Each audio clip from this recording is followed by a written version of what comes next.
All right there. My name is Simon Lucas, and as you may know, I have stood at this table before and taken many different sized products from many different sizes of box. But this is one of the most substantial boxes I've ever been left in charge of. So bear with me, won't you, while I attempt to take a Ruark RS1 subwoofer from its packaging all by myself. Of course, the fact that this is a subwoofer means it could be worse. By the prevailing standards, the RS1 is a reasonably compact device, but that's not the same as saying it's easy to get out of the box by itself. Still, here we are in the top, a user guide, an RCA cable for connection to your system, and some mains power.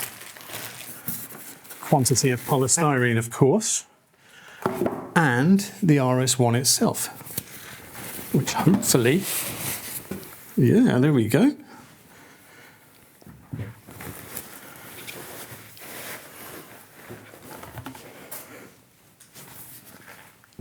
And there it is.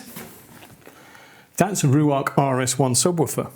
This one is in the rich walnut finish, but you can have charcoal lacquer as well.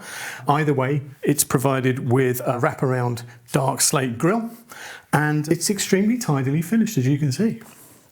Now, as you may be able to see, if it wasn't for the feet here, this would be almost a perfect cube. It's 265 by 250 by 300 millimeters. But the fact that it's such a compact subwoofer doesn't mean it's in any way underpowered. There's 100 watts of Class D amplification on board here, and that's powering a 170mm bass driver, which faces downwards onto the fixed boundary provided by the floor, and also a 170mm passive radiator, which is facing forwards. Ruark says this is good for a frequency response of 180 Hz down to 35 Hz, which is a technical way of saying quite deep to very deep indeed. And like most subwoofers, the RS1 is a fairly simple soul and not especially difficult to understand.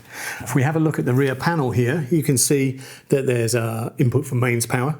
There's a light to tell you whether it's on or not.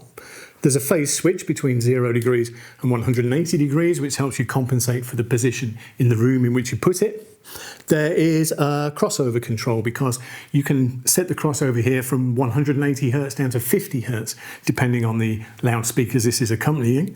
A volume control, naturally, and a line level input, which will come from the powering system. And that's really everything that you need.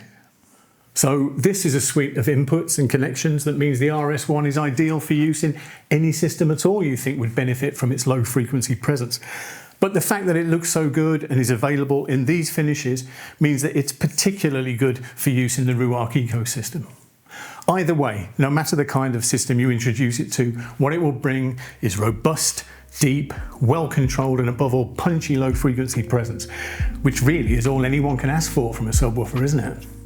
Now, you can learn even more about the RS1 subwoofer at ruarkaudio.com, and you can buy one there too, or you can buy one from any of Ruark's fine retail partners.